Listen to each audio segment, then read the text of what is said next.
నమస్తే, GTPL news కి స్వాగతం.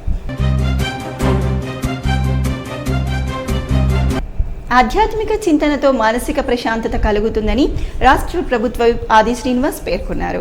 రాజన్న సిరిసిల్ల జిల్లా చందుర్తి మండలం అనంతపల్లి గ్రామంలోని శ్రీ సీతారామస్వామి వారి కళ్యాణ మహోత్సవంలో రాష్ట్ర ప్రభుత్వ ఆది శ్రీనివాస్ పాల్గొన్నారు.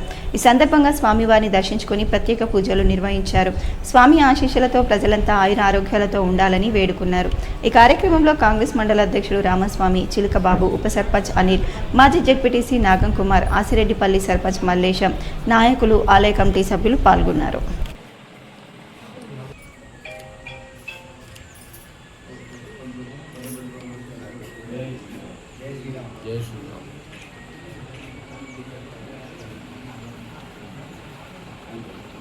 రాజన్న సిరిసిల్ల జిల్లా ఇల్లంతకుంట మండలం అనంతగిరి గ్రామ శివార్లోని అన్నపూర్ణ రిజర్వాయర్ను జిల్లా కలెక్టర్ గరిమా అగ్రవాల్, ఎస్పీ మహేష్ సందర్శించారు. రిజర్వాయర్ సామర్థ్యం, నీటి నిల్వ తదితర వివరాలను సంబంధిత అధికారులను అడిగి తెలుసుకున్నారు. అంతకుముందు అనంతగిరి పోచమ్మ దేవాలయాన్ని కలెక్టర్, ఎస్పీ దర్శించుకున్నారు. ఈ సందర్భంగా వారికి ఆలయ అర్చకులు పూర్ణ కుంభంతో స్వాగతం పలికారు. ఆలయ చరిత్ర, ప్రాముఖ్యత వివరాలను ఆలయ అధికారులను జిల్లా కలెక్టర్, ఎస్పీ అడిగి తెలుసుకున్నారు. గ్రామంలో పారిశుద్ధ్య నిర్వహణ సమర్థవంతంగా నిర్వహించాలని, పంచాయతీ సిబ్బంది పారిశుద్ధ్య పనులు సక్రమంగా చేపట్టేలా పర్యవేక్షణ చేయాలని పంచాయతీ కార్యదర్శికి జిల్లా కలెక్టర్ గరిమా అగ్రవాల్ సూచించారు.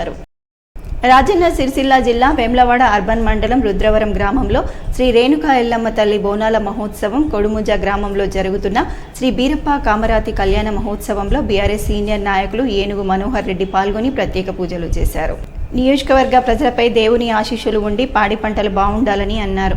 వారి వెంట మాజీ జెడ్పీటీసీ రవి, గ్రామ సర్పంచ్ సునీత, రాజిరెడ్డి, గ్రామశాఖ అధ్యక్షుడు హరికృష్ణ, ఉప సర్పంచ్లు మహేష్, వేముల నాగరాజు, మాజీ సర్పంచ్ నవీన్, నాగరాజు, లక్ష్మణ్, నరేష్, సాయి, నవీన్, వార్డు సభ్యులు, గ్రామ ప్రజలు, గౌడ సంఘం సభ్యులు తదితరులు ఉన్నారు. అర్బన్ మండలం రుద్రవరం గ్రామంలో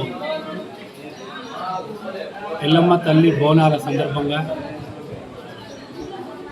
ఈ కార్యక్రమానికి ఆహ్వానించిన గౌడ సంఘ ముఖ్య నాయకులకు, ఈ కార్యక్రమ నిర్వాహకులకు, నాతో పాటు వచ్చిన మిత్రులు మాజీ జెడ్పీటీసీ మేకల రమణ గారు, అదేవిధంగా సర్పంచ్ అయిన సోదరుమణి మా మెడికల్ లాయిరెడ్డి గారు, ఉప సర్పంచ్ గారు, పాలకవర్గ సభ్యులు, వార్డు మెంబర్లు, ఈ కార్యక్రమంలో భాగస్వాములైన టీఆర్ఎస్ శ్రేణులు, పెద్ద మనుషులందరికీ ఎల్లమ్మ తల్లి బోనాల సందర్భంగా శుభాకాంక్షలు తెలియజేసుకుంటూ, ఈ గ్రామంలో ఇంతకుముందు చెప్పినట్టు ఎక్కడ కానీ గౌడ సంఘ కుల ఆరాధ్య దేవత ఎల్లమ్మ తల్లికి బోనాలు కానీ పట్నాలు కానీ జనరల్గా గౌడ సంఘ సభ్యులు, గౌడ సంఘం వారే చేస్తూ ఉంటారు.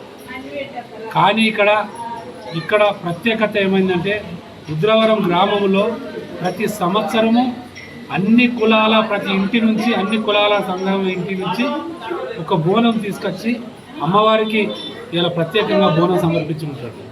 దానికి ఈ గ్రామస్తులకు, ఈ బోనం సమర్పించే ప్రతి కుటుంబ సభ్యులకు అమ్మవారి దీవెనలు ఉండి ఈ గ్రామంతో పాటు అన్ని గ్రామాల పరిసర ప్రాంత ప్రజలు సుఖ సంతోషంగా ఉండి, వ్యవసాయ కుటుంబాలు కానీ, వ్యాపార వాణిజ్య వర్గ కుటుంబాలు కానీ వాళ్ళ కుటుంబాల్లో ఎల్లమ్మ తల్లి దీవెనలు పొంది సంతోషంగా ఉంచాలని మా అందరి తరఫున మీరు గ్రామస్తులు ఈ కార్యక్రమం చేసుకున్నందుకు చాలా సంతోషం.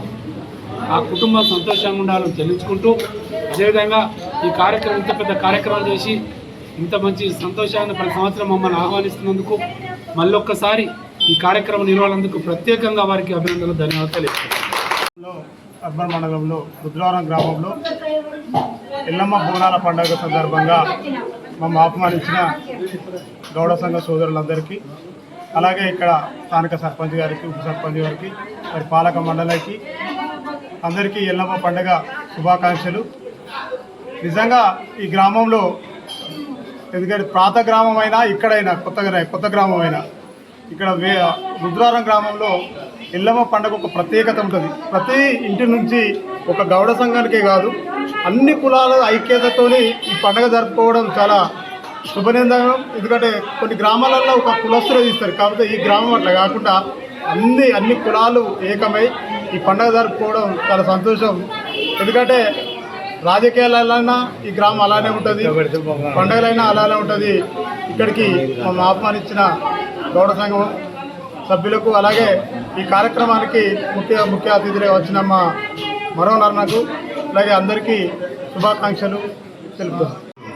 ప్రతి సంవత్సరం లాగే ఈ సంవత్సరం కూడా రుద్రవరం గ్రామంలో శ్రీ రేణుకామాత జమదగ్నుల కళ్యాణ మహోత్సవంలో భాగంగా మేము పిలవగానే వచ్చేసిన మనోహరన్న గారికి, మాజీ జెడ్పీటీసీ మేకల రవణ గారికి మరియు రుద్రవరం గ్రామ పాలక వర్గానికి ప్రత్యేక ధన్యవాదాలు. మేము ప్రతి సంవత్సరం ఇక్కడ ఎంతో ఘనంగా జరుపుకుంటాం. ఈ సంవత్సరం కూడా అదేవిధంగా జరుపుకోవడం జరుగుతుంది. ప్రతి ఒక్కరికి, మా కుల బంధువులకు మరియు మా రుద్రవరం గ్రామ ప్రజలకు ప్రత్యేక ధన్యవాదాలు మరియు శుభాకాంక్షలు కూడా. దాదాపుగా మా ఊరిలో జరిపినట్టుగా ఈ చుట్టుపక్కల ప్రాంతాలు ఎక్కడ కూడా జరపరు కావచ్చు. ఎందుకంటే కులాలకు అతీతంగా అన్ని కులాలు ఇక్కడ ఎంతో వైభవంగా ఎల్లవ తల్లిని కొలుచుకోవడం జరుగుతుంది. ఈ ఊరి గ్రామ ప్రజలందరికీ ప్రతి ఒక్కరికి పేరు పేరున ప్రత్యేక ధన్యవాదాలు. తంగలపల్లి మండలం నేరేళ్లలో ఈ నెల 30న జరిగే నరసింహ ఆవిర్భావ దినోత్సవ వేడుకలకు భక్తులు, ప్రజలు అధిక సంఖ్యలో పాల్గొని విజయవంతం చేయాలని ఇస్కాన్ టెంపుల్ ప్రభు తిరుపతి తెలిపారు.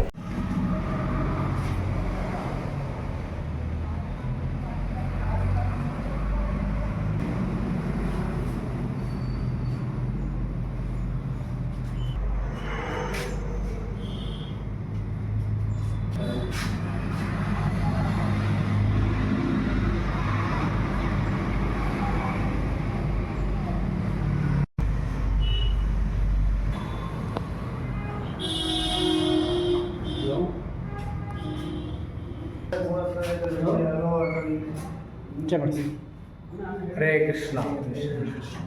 ముందుగా అందరికీ శ్రీ నరసింహస్వామి యొక్క ఆశీర్వాదములు, శుభాకాంక్షలు అండి. రేపు అంటే 30/4/2026 గురువారం నాడు మన స్థానిక ఆధ్యాత్మిక సంస్థ అయిన ఇస్కాన్ సిరిసిల్ల వారి ఆధ్వర్యంలో ఇస్కాన్ నేరెళ్ల ఫామ్ నందు సాయంత్రం 3:30 నుంచి 6:30 వరకు శ్రీ నరసింహ చతుర్థి ఉత్సవాలను ఘనంగా నిర్వహించి తలపెట్టామండి. రేపు నరసింహస్వామి ఆవిర్భావ దినోత్సవము. ఆ సందర్భంగా సాయంత్రం 3:30 హరినామ సంకీర్తనంతో మొదలుకొని తర్వాత నరసింహస్వామికి అత్యంత ఇష్టమైన నరసింహ హోమం ఉంటుందండి. ఆ కార్యక్రమం 4 గంటల నుంచి 5 గంటల వరకు ఉంది. తదనంతరం నరసింహస్వామి ఎందుకు వచ్చారు, ఏం చేశారు, ఇలాంటి లీలా కథామృతం ఉంటుంది. తదనంతరము మహామంగళారతి ఉంటుంది. ఆ తర్వాత వచ్చిన భక్తులకు అందరికీ అన్న ప్రసాదం, భోజన ప్రసాదం వితరణ ఉంటుంది. ఈ కార్యక్రమం సాయంత్రం 3:30 నుంచి 6:30 వరకు ఉంటుంది. ఈ కార్యక్రమం కోసము మన అంబేద్కర్ సర్కిల్లో నుంచి బస్సులు కూడా అరేంజ్ చేయడం జరిగింది. వచ్చిన భక్తులందరూ ఆ బస్సుల ద్వారా ఫామ్కి, మన ఇస్కాన్ నేరెళ్ల ఫామ్కి చేరుకోవాల్సిందిగా కోరుకుంటున్నాం. ప్రతి భక్తులు ఈ కార్యక్రమంలో వచ్చి ఈ కార్యక్రమాన్ని దిగ్విజయం చేసి అలాగే ఆ స్వామి నరసింహస్వామి యొక్క కృపా కటాక్షం పొందాల్సి మా యొక్క విన్నపం. పాలిస్టర్ వస్త్రానికి పవర్లూమ్, వార్పిన్, వైపని కార్మికులకు కూలీ పెంచి ఒప్పందం చేసి సమ్మె విరమింపజేయాలని కోరుతూ చేనేత జౌళి శాఖ ఆఫీస్ ముందు సిఐటియు ఆధ్వర్యంలో కార్మికులు ధర్నా చేపట్టారు. పాలిస్టర్ వస్త్రానికి పవర్లూమ్, వార్సిన్, వైపాని కార్మికుల కూలీ పెంచాలని ఏప్రిల్ 27 నుంచి సమ్మె చేయడం జరుగుతుందని యజమానులు పవర్లూమ్ కార్మికుల కూలీ విషయంపై చర్చలు జరిపి చిన్న పన్నాకు 28 పైసలు, పెద్ద పన్నాకు 29 పైసలు 10 పీకులకు ఇస్తామని ఒప్పుకోవటం జరిగింది. కానీ యజమానులు ఒప్పందం చేయలేదు. వార్సిన్ కార్మికుల కూలీ విషయంపై చర్చలు జరిపి కూలీ పెంచకుండానే మధ్యలోనే వెళ్లడం జరిగిందని, వైపాని కార్మికుల కూలీ విషయంపై చర్చలు ఇంకా జరపలేదని, కావున అధికారులు వెంటనే యజమానులతో మాట్లాడి కూలీ పెంచి ఒప్పందం జరిపించి సమ్మెను విరమింపజేయాలని కోరుతున్నామని అన్నారు. లేనిచో కార్మికులను కలుపుకొని కూలీ పెంచే వరకు నిరసనలు చేపడతామని తెలిపారు. ఈ కార్యక్రమంలో రమేష్, సత్యం, రాజశేఖర్, సురేష్, చంద్రకాంత్, ఆంజనేయులు, మల్లేశం తదితరులు ఉన్నారు. చర్చలు జరిపారు. కొంత మేరకు పెంచుతామన్నారు కానీ పూర్తిగా పెంచకుండానే మధ్యలోనే చర్చల నుంచి వెళ్ళిపోయినటువంటి పరిస్థితి ఉంది. ఇంకా వైపని కార్మికులకు సంబంధించిన కూలీ చర్చలు కూడా జరపనటువంటి పరిస్థితుల్లో మరి కార్మికుల కూలీ పెంపు పట్ల యజమానులు కాలయాపన చేస్తూ మరి కార్మికులకు నష్టం చేసే విధంగా వ్యవహరిస్తూ ఉన్నారు. కాబట్టి ఈరోజు మరి కార్మికులందరం కూడా చేనేత జౌళి శాఖ ఆఫీస్ ముందు ధర్నా నిర్వహించి ఏడీ గారికి మరి యజమానులపై వెంటనే చర్యలు తీసుకొని పవర్లూమ్, వార్పిన్, వైపన్ కార్మికుల కూలీ పెంచి అగ్రిమెంట్ చేసే విధంగా చర్యలు తీసుకోవాలని చెప్పి మేము డిమాండ్ చేయడం జరుగుతూ ఉంది. మరి కార్మికులు మరి పని చేస్తేనే పూడగడిచే పరిస్థితుల్లో 3 రోజుల నుంచి కూడా సమ్మె చేస్తున్నా కూడా ఈ యజమానులు కూలి పెంచకుండా నిర్లక్ష్యంగా వ్యవహరిస్తున్నటువంటి పరిస్థితి ఉంది. మరి సంబంధిత లేబర్ అధికారి డీసీఎల్ గారు కూడా ఇక్కడ వచ్చి చర్చలు జరిపినప్పుడు మరి మా సమక్షంలో అది యజమానులు మేము రేపు సోమవారం లేదా మంగళవారం వరకే పూర్తిగా అందరి అగ్రిమెంట్ చేసి కూలి పెంచుతామని చెప్పి చెప్పడం జరిగింది. ఒకవైపు అధికారులను ఆ రకంగా చెప్తూ మరి ఇక్కడ చూస్తున్నట్లయితే కాలమే పని చేస్తూ కార్మికులకు ఇబ్బందులకు గురి చేస్తూ నష్టం గురి చేస్తున్న పరిస్థితి ఉంది. కాబట్టి వెంటనే అధికారులు చర్యలు తీసుకొని కూలి పెంచే విధంగా చర్యలు తీసుకోవాలి. అదేవిధంగా యజమానులు కూడా మరి కార్మికులు ఇప్పటికే సరి అయినటువంటి వేతనాలు రాక ఇతర వృత్తులకు వెళ్తున్నటువంటి పరిస్థితుల్లో కార్మికులను కాపాడుకోవాల్సినటువంటి బాధ్యత, పరిశ్రమను బాగుపరచుకోవాల్సిన బాధ్యత ఉంది. కాబట్టి వెంటనే చర్చలు జరిపి సానుకూలంగా చర్చలు జరిపి కూలి పెంచి ఒప్పందం చేసుకోవాలని చెప్పి మేము డిమాండ్ చేస్తూ ఉన్నాం. లేకుంటే కనుక రానున్న రోజుల్లో పెద్ద ఎత్తున ఈ సమ్మెను ఉధృతం చేసి అయినా కూలి పెంచేంత వరకు పవర్లు మార్పిడి వైపున కార్మికుల కూలి పెంచేంత వరకు ఈ పోరాటం సమ్మె చేస్తామని చెప్పి తెలియజేస్తా ఉన్నాం. మార్పిడి వైపును కార్మికులు ఆసాములు వివిధ రకాలుగా ధర్నా కార్యక్రమం చేసినప్పుడు కూడా యజమానుకు నిమ్మకు నీరెత్తినట్టుగా వాళ్ళు వివరించడం చాలా దౌర్భాగ్యమైన పరిస్థితి. ఏనాడు కూడా సమ్మెలకు వెళ్ళదని పెంచిన పరిస్థితుల్లో ఇప్పుడు యజమానులు ఉన్నారు. కాకపోతే ఇప్పుడు ఉన్నటువంటి పరిస్థితులు పెరిగిన దానికి అనుగుణంగా యజమానులు ఖచ్చితంగా కూలి పెంచే అవసరం ఉంది. పెంచడంలో మాత్రం దీన్ని రాబోయే రోజుల్లో పెద్ద ఎత్తున ఉద్యమం చేసి తీసుకెళ్తామని ఒక హెచ్చరిక మీకు చెప్తున్నాము. బకాయిలో ఉన్న స్కాలర్షిప్లు, ఫీజు రియంబర్స్మెంట్ తక్షణమే విడుదల చేయాలని డిమాండ్ చేస్తూ సిరిసిల్ల జిల్లా కేంద్రంలోని అమరవీరుల స్తూపం వద్ద టీఆర్ఎస్వి రాష్ట్ర నాయకులు రవిగౌడ్ ఆధ్వర్యంలో నిరసన కార్యక్రమాన్ని చేపట్టారు. ఈ సందర్భంగా టీఆర్ఎస్వి రాష్ట్ర నాయకులు రవిగౌడ్ మాట్లాడుతూ రాష్ట్ర ప్రభుత్వంపై తీవ్ర స్థాయిలో విమర్శలు గుప్పించారు.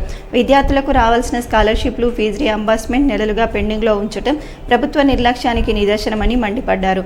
పీసీసీ అధ్యక్షుడిగా ఉన్నప్పుడు పెద్ద హామీలు ఇచ్చిన ముఖ్యమంత్రి అధికారంలోకి వచ్చిన తర్వాత విద్యార్థులను పూర్తిగా విస్మరించడం సిగ్గుచేటని అన్నారు. రాష్ట్ర వ్యాప్తంగా సుమారు 750 కోట్ల బకాయిలను వెంటనే విడుదల చేయాలని డిమాండ్ చేశారు. ఫీజు రియంబర్స్మెంట్పై ఆధారపడి చదువుకునే పేద విద్యార్థులు ప్రస్తుతం పార్ట్ టైం ఉద్యోగాలు చేస్తూ చదువు కొనసాగించాల్సిన దుస్థితి ఏర్పడిందని ఆవేదన వ్యక్తం చేశారు. విద్యను దూరం చేసే విధానాలను ప్రభుత్వం అమలు చేస్తుందని అనుమానం వ్యక్తమవుతుందని తీవ్రంగా విమర్శించారు. లేకపోతే రానున్న రోజుల్లో విద్యార్థులతో కలిసి కేటీఆర్ గారి నాయకత్వంలో ఖచ్చితంగా అందరం రోడ్డు మీదకి రావాల్సి వచ్చే పరిస్థితి తీసుకొచ్చిందంటే ఈ కాంగ్రెస్ ప్రభుత్వం అని మరోసారి తెలియడం జరుగుతుంది. ఆనాడు తెలంగాణ తొలి ముఖ్యమంత్రి కేసీఆర్ గారు కరోనా టైంలో కూడా విద్యార్థులకు స్కాలర్షిప్లు, ఫీజు రింబర్స్మెంట్ వేసిన ఘనత అంటే మన కేసీఆర్ గారిది. ఇప్పుడు రాష్ట్ర ప్రభుత్వం వచ్చిన తర్వాత, కాంగ్రెస్ రాష్ట్ర ప్రభుత్వం వచ్చిన తర్వాత ఇప్పటి వారికి రావాల్సిన పెండింగ్ లోన్ స్కాలర్షిప్లు వెంటనే విడుదల చేయాలని దాదాపు అన్ని విద్యార్థి సంఘాలు ఆందోళన చేస్తున్న ఈ రాష్ట్ర ప్రభుత్వానికి మన ఇంతవరకు పట్టించుకోకపోవడం చాలా దురదృష్టమని మరోసారి తెలియడం జరుగుతుంది. ఖచ్చితంగా విద్యార్థులకు రావాల్సిన 850 కోట్ల రూపాయలు ఇవ్వవలసిందని మరోసారి బీఆర్ఎస్ పార్టీ పక్షాన డిమాండ్ చేస్తున్నాం. లేకపోతే కేటీఆర్ గారి నాయకత్వంలో విద్యార్థులకు ఎక్కడ అన్యాయం జరిగినా కేటీఆర్ గారి నాయకత్వంలో టీఆర్ఎస్ పార్టీ అండగా నిలబడుతుంది మరోసారి తెలియడం జరుగుతుంది. ఖచ్చితంగా మీరు ఫీజు రింబర్స్మెంట్ ఇవ్వకపోతే కాంగ్రెస్ పార్టీ మినిస్టర్లను అడ్డుకునేంత వెనుకాడబోమని ఈ సందర్భంగా తెలియడం జరుగుతుంది. జై తెలంగాణ, జై తెలంగాణ, కేసీఆర్ గారి నాయకత్వం, కేటీఆర్ గారి నాయకత్వం, జై తెలంగాణ, జై తెలంగాణ. మండుతున్న వేసవి ఎండలతో వేములవాడలో రోడ్లన్నీ నిర్మానుష్యంగా మారాయి. వేములవాడలో మునుపెన్నడూ లేని విధంగా 42 డిగ్రీల ఉష్ణోగ్రత నమోదైంది. ఎండవేడితో భక్తులు లేక ఆలయ పరిసర ప్రాంతాలు రోడ్లు నిర్మానుష్యంగా మారాయి. తీవ్ర ఉక్కపోతతో ప్రజలు ఉక్కిరిబిక్కిరయ్యారు. బయటకు రావాలంటే ప్రజలు భయపడుతున్నారు. మరో 3 రోజుల పాటు తీవ్ర స్థాయిలో ఎండలు ఉండనున్నట్లు వాతావరణ శాఖ హెచ్చరిక నేపథ్యంలో ప్రజలు అప్రమత్తంగా ఉండాలని వైద్య అధికారులు సూచిస్తున్నారు.